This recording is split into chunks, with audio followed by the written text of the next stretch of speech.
मैं बाड़मेर बोल रहा हूं। राजस्थान की संस्कृति मनमोहक पनिहारियों, ऊंटों और ऊंट चरवाहों की रंग बिरंगी पगड़ियों, लोकगीतों, धोरारी धरती की सुंदर छवियां अपने अंदर समेटे रखता हूं। आपको बताते चलूं, मैं ब्लैक गोल्ड के उपनाम से भी प्रसिद्ध हूं। मेरा ब्लैक गोल्ड नाम इसलिए पड़ा क्योंकि मेरे यहां असंख्य मात्रा में क्रूड ऑयल पाया जाता है, जिसमें पेट्रोल, डीजल और अलग अलग प्रकार की गैसों के भंडार मिले हुए हैं। लेकिन अलग अलग पदार्थों की मिक्स की वजह से मेरे यहां का तेल थोड़ा महंगा पड़ता है। इस वजह से पूर्व की सरकारों ने मेरी खासियत पर ज्यादा गौर नहीं किया। लेकिन अब मेरे बाड़मेर की परिधि में मौजूद पचपदरा नामक स्थान पर 1000 एकड़ में फैली रिफाइनरी का निर्माण हो रहा है। इसके बाद हो सकता है कि मेरे परिधि में मौजूद तेल को निकालकर उससे देश की अर्थव्यवस्था मजबूत की जा सके। मेरे यहाँ का व्हीकल रजिस्ट्रेशन RJ04 से शुरू होता है। मेरे यानी बाड़मेर शहर की स्थापना और शासकों की कहानी भी बड़ी अनोखी है। बाड़मेर की स्थापना 13वीं सदी में राव बाहड़राव परमार ने की और उन्हीं के नाम पर बाड़मेर नाम पड़ा।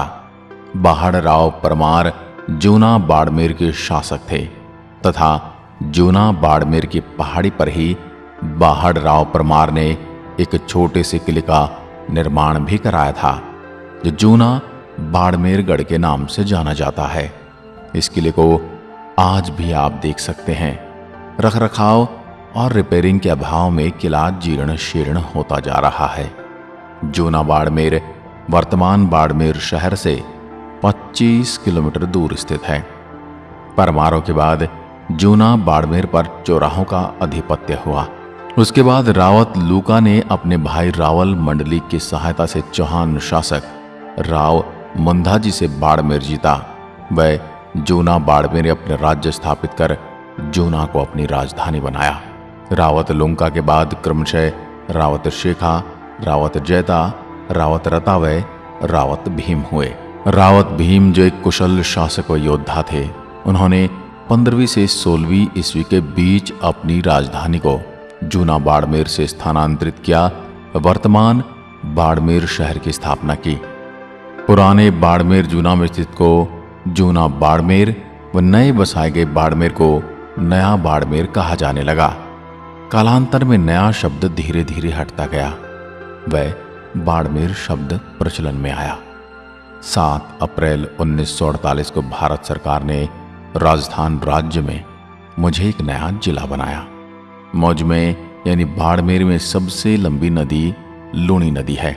यह जालोर के माध्यम से गुजरकर कच्छ की खाड़ी के समीप ही भूमि में सोख ली जाती है। विभिन्न ऋतुओं में तापमान में बदलाव काफी अधिक है। गर्मी में तापमान 51 डिग्री सेल्सियस तक और सर्दियों में यह 0 डिग्री सेल्सियस तक चला जाता है। एक साल में औसत वर्षा केवल 277 मिलीमीटर है और मुख्य रूप से बाड़मेर जिला एक रेगिस्तान है। फिर भी 16 और 25 अगस्त 2006 के बीच 549 मिलीमीटर की चरम वर्षा से बाढ़ आई थी, जो कई लोग यहां मारे गए थे और भारी नुकसान हुआ था। बाड़मेर के मुख्य उपजिला की उपाधि पाए गांव में मुख्य 9 गांव हैं। उनके नाम बाड़मेर, नोखड़ा बायत, चौहटन, गुड़ामालानी, पचपदरा, रामसर, शिव एवं सिवाना है। चलते चलते अब मैं मुझ में विद्यमान मुख्य जगहों और स्मारकों और किलों की आपको सैर कराता हूं। सबसे पहले मैं आपको लेकर चलता हूं ब्रह्मा जी के मंदिर, जो आसोतरा में मौजूद है। सृष्टि के रचयिता ब्रह्मा जी को हिंदुओं के भगवान हैं। इनके 2 रूप हैं, विष्णु और महेश। ये ब्रह्मा जी के अवतार हैं। ब्रह्मा जी का एक मंदिर पुष्कर राजस्थान में स्थित है और दूसरा मंदिर यहाँ है, जो पीले सुनहरे पत्थरों से बना है, जो विशेष रूप से जैसलमेर के पत्थरों से बनाया गया है। इस मंदिर का विश्राम गृह जोधपुरी पत्थर यानी चित पत्थर से बनाया गया है। मंदिर में ब्रह्मा जी की मूर्ति स्थापित है जो संगमरमर की बनाई गई है। इस मंदिर की स्थापना 20 अप्रैल 1961 में शुरू हुई थी। यहाँ हर दिन 200 किलोग्राम तक की अनाज पक्षियों को खिलाए जाते हैं। ये भारत का पहला ऐसा ब्रह्मा जी का मंदिर है जिसमें ब्रह्मा जी के साथ माता सावित्री विराजमान है। इस मंदिर का निर्माण राजपुरोहित जागीरदार समाज के कुलगुरु श्री श्री 1008 श्री खेताराम जी महाराज ने करवाया गया था। इसलिए इस पवित्र मंदिर को राजपुरोहित समाज की राजधानी भी कहा जाता है। बाटाडू का कुआं। संगमरमर से निर्मित यह कुआं बायतू तहसील के बाटाडू कस्बे में बना है। कलात्मकता एवं धार्मिक आस्था का केंद्र यह कुआं ऐतिहासिक धरोहर के रूप में जाना जाता है। राजस्थान के इतिहास में इस कुएं को जल महल के नाम से भी जाना जाता है। रियासतकालीन यह कुआं जो बीते कई दशकों से बाटाडू एवं मेरे आसपास के गांवों के लिए पीने के पानी का महत्वपूर्ण स्रोत रहा है। हालांकि अभी वहां पर केयर्न कंपनी द्वारा पानी को आरओ फिल्टर्ड करके वाटर एटीएम के जरिए भी उपलब्ध करवाया जा रहा है, लेकिन फिर भी इस कुएं का महत्व कम नहीं हुआ। बाटाडू मुख्यालय पर स्थित यह कुआं 60 फीट लंबा, 35 फीट चौड़ा, 6 फीट ऊंचा व 80 फीट गहरा है। कुएं की उत्तर दिशा में एक बड़ा कुंड बना है जिसकी गहराई 5 फीट है। इस कुंड के बीच में एक मकराना निर्मित पत्थर के स्टैंड के ऊपर बड़े आकार में संगमरमर की गरुड़ प्रतिमा बनी है, जिस पर भगवान विष्णु पत्नी लक्ष्मी जी के साथ विराजमान हैं, जो कुएं का मुख्य आकर्षक है। इस कुएं पर जाने के लिए एक मुख्य द्वार तथा एक निकासी द्वार है। इन दोनों द्वारों पर ऐसी 2 प्रतिमाएं लगी हैं। इसके चारों ओर श्लोकों के साथ ही कई राजा महाराजाओं और देवी देवताओं की कला का वर्णन किया गया है। इसके बारे में यहाँ संस्कृति में उत्तीर्ण श्लोकों में गाय की महिमा का वर्णन किया है। सन 1947 के काल में मारवाड़ क्षेत्र में भयंकर अकाल पड़ा। उस दौरान यहाँ के लोग रोजी रोटी की तलाश में बाहर जाने के लिए मजबूर हुए और दूर दूर तक कहीं पीने का पानी उपलब्ध नहीं था। ऐसी स्थिति को देखते हुए क्षीणधरी रावल गुलाब सिंह ने इस कुएं का निर्माण करवाया था। अब चलते हैं जसोल। आपने कई हिंदू भगवान को स्मरण करने के लिए संगीतों में जसोल माता भाटियाणी का नाम तो सुना होगा। वो मेरी ही परिधि में विद्यमान है। यह एक चमत्कारिक देवी माता रानी भटियाणी का मंदिर है जो आसपास के लोगों को अपनी ओर सम्मोहित सा करता है। कहा जाता है कि देवी सबकी मनोकामना पूर्ण करती है। एक समय में जसोल मालानी का प्रमुख क्षेत्र था। रावल मल्लीनाथ के नाम पर परगने का नाम मालानी पड़ा। इस प्राचीन गांव का नाम राठौड़ उपवंश के वंशजों के नाम पर पड़ा। यहाँ पर स्थित जैन मंदिर और हिंदू मंदिर जसोल के मुख्य आकर्षण हैं। अब मैं आपको वैर माता मंदिर दर्शन के लिए ले चलता हूँ। वैर माता मंदिर ये पहाड़ी के पीछे स्थित हिंदू मंदिर है जो मुख्य चौहटन शहर में है। शहर और मंदिर के बीच की दूरी 4 किलोमीटर है। इस मंदिर के पास 100 मीटर से अधिक ऊंचे रेत के टीले हैं। अब चलते हैं खेमा बाबा मंदिर बायतू, एक प्रसिद्ध धार्मिक स्थल जो बायतू तहसील में पड़ता है, जो खेमा बाबा के नाम से प्रसिद्ध है। यहाँ पर जाट तथा अन्य जातियां धूप लगाने आती हैं तथा आराधना करती हैं। यहाँ पर सर्प दंश से पीड़ित व्यक्ति को लाने से लाभ मिलता है। यहाँ पर मेला लगता है। इसमें हजारों की संख्या में भक्तगण आते हैं। अब चलते हैं बोथिया गांव। ये जैसलमेर रोड पर बसा हुआ एक गांव है जहां पर राजपुरोहित जाति का निवास, जिनकी जनजाति भी बोइतिया है। यहाँ पर एशिया की सबसे बड़ी ओपन माइन है। यहाँ तेल के बड़े कुएं भी हैं जो गुजरात जामनगर से जुड़ते हैं। साल 2008 के बाद बाड़मेर के लोगों को आय स्रोत तेल उद्योग है।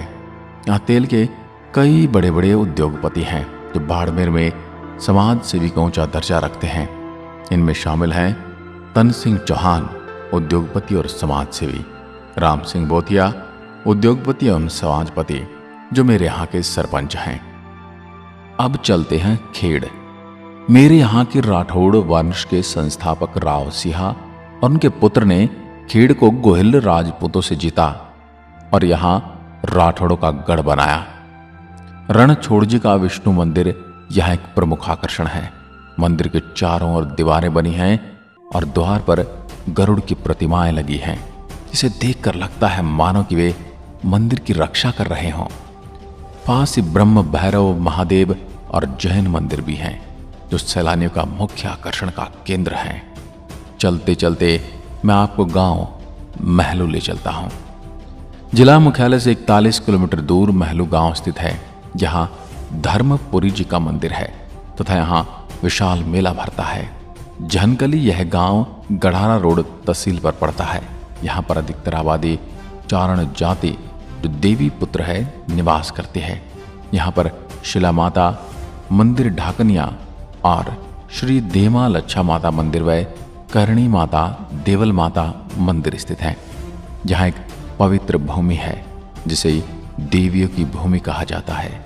अब मैं लिए चलता हूँ आपको एक रहस्य मंदिर, किराड़ो मंदिर। यह मंदिर और शहर को लेकर कई भूतियां फैक्ट जो आज भी आपको बताने वाला हूँ।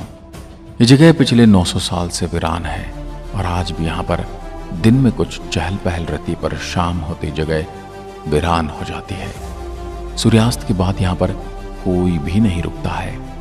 राजस्थान के खजुराहो, धोरों के गढ़ बाड़मेर में किराड़ू का मंदिर वर्तमान हतमा गांव में जर्जर हालात में उपस्थित है। किराड़ू को राजस्थान का खजुराहो कहा जाता है। दक्षिण भारतीय शैली में बना किराड़ू का मंदिर अपने स्थापत्य कला के लिए प्रसिद्ध है। मेरे बाड़मेर से 43 किलोमीटर दूर हातमा गांव में मंदिर है।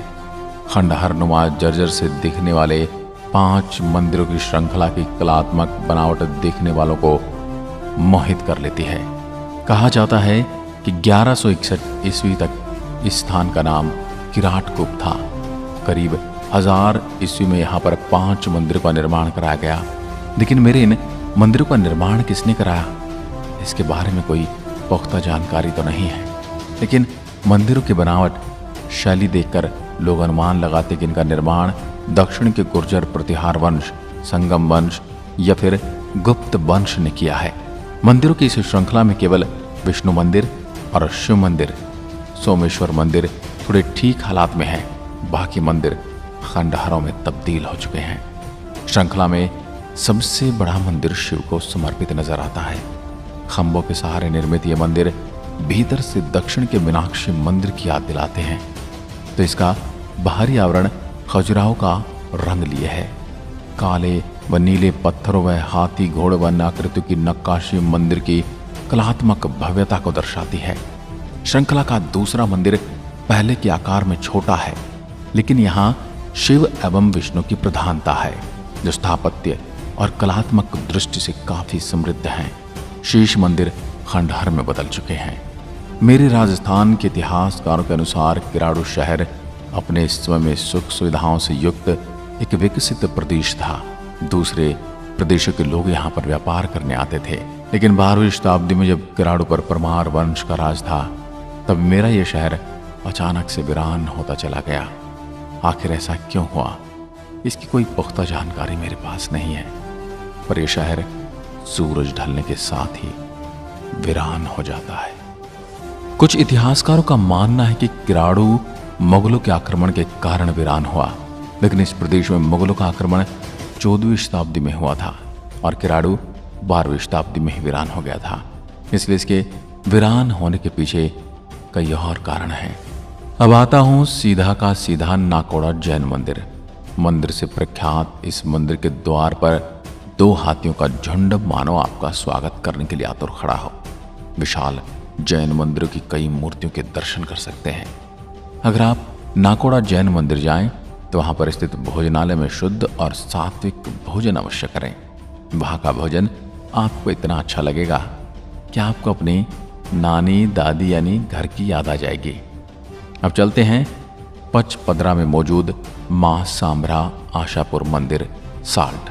जिस प्रकार मां के नाम में ही साल्ट लिखा है, पचपदरा में मेरे यहाँ के खरवाल जाति के लोगों के लिए ऐसा मानना है कि एक समय यहाँ वीरान मरुधर में कमाई के अभाव में खारवाल समाज के लोग परेशानी से अपनी जिंदगी गुजर बसर कर रहे थे। वहीं पास में एक खारवाल समाज के ऋषि सोए हुए थे।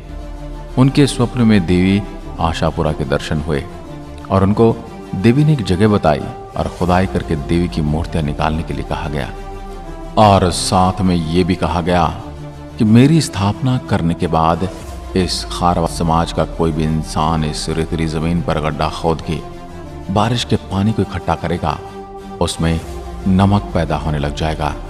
तब से लेकर आज तक खारवाल समाज का पैतृक काम नमक बनाने वाला हो गया है। अभी कुछ वर्षों पहले तक मेरे यहाँ खारवाल समाज सिर्फ और सिर्फ यही नमक बनाने के एकमात्र व्यवसाय को अपनी प्रमुख आय का स्रोत बनाए हुए हैं। सभी खारोल और खारवाल समाज के लोग आशापुरा या शाकंभरी माता को पूजते हैं और अपनी कुलदेवी मानते हैं।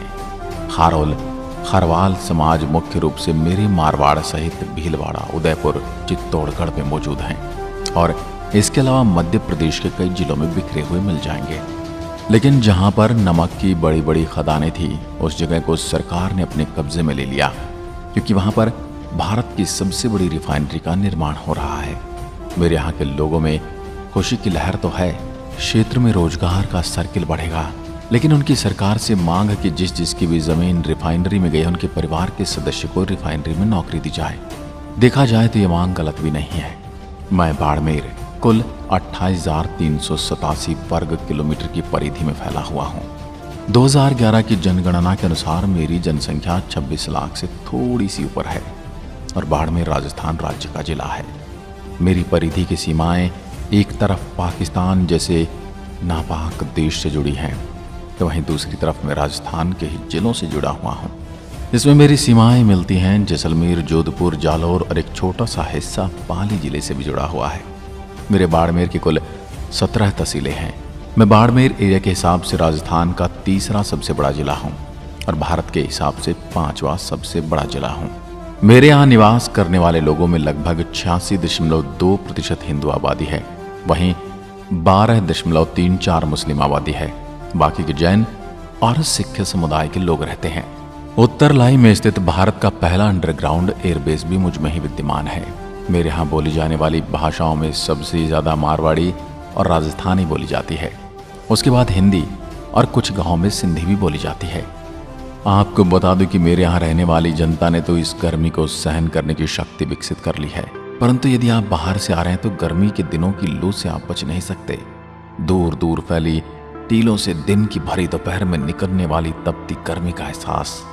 अगर आप अपने निजी वाहन से बाड़मेर घूमने आ रहे हैं तो गर्मी के दिन जैसे ही आप अपने एयर कंडीशन वाहन से बाहर का दरवाजा खोलेंगे तो तपती धरती और रेतीले पहाड़ों से जो गर्म हवाएं आपको घेरेंगी उससे आप सहम सकते हो।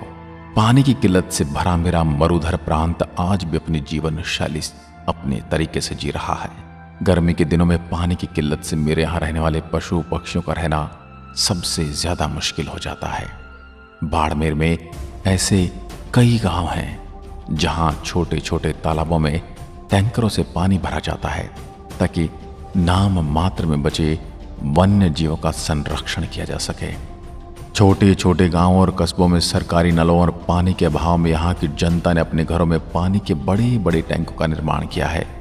जब भी बारिश आती है, बारिश में बहने वाले पानी को इकट्ठा कर टंकियों में भर लिया जाता है और उस पानी को पूरे साल बूंद बूंद कर खर्च किया जाता है।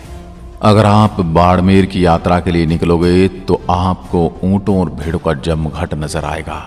ऊंट से कई बार आपने पानी लाते और ले जाते हुए देखा होगा। आपने कई बार घरेलू महिलाओं को अपने सर पर पानी की घड़ों की लाइन देखी होगी। ये भी मेरे यहाँ पानी की कमी होने के कारण ही उठाना पड़ता है। कई जगहों पर कई किलोमीटर दूर से महिलाएं और पुरुष अपने सर पर घड़ों की सहायता से पानी लेकर आते हैं। बूंद बूंद की कीमत जाने मारो मरुधर देश। मैं आज भी गर्मी के दिनों में पानी के लिए तरस जाता हूँ। अब धीरे धीरे सरकारों ने पानी का इंतजाम शुरू किया है, फिर भी ये सब कोशिशें नाकाफी साबित हो रही हैं। मैं अपनी परिधि में रहन सहन करने वाले पशु पक्षियों को देखकर तड़प सा जाता हूं, क्योंकि पानी के अभाव में उनकी हालत दयनीय है। मेरे प्यारे भाइयों और बहनों, यदि आप भी मेरी इस धुरारी धरती बाड़मेर घूमने आ रहे हो तो मेरे द्वारा बताई गई इन जगहों पर जरूर जाना। मेरे यहाँ पहुँचने के लिए आप ट्रेन, बस या हवाई जहाज की सहायता ले सकते हैं। मेरे यहाँ की उड़ानें अभी शुरू नहीं हुई हैं और आपको जोधपुर होकर आना होगा।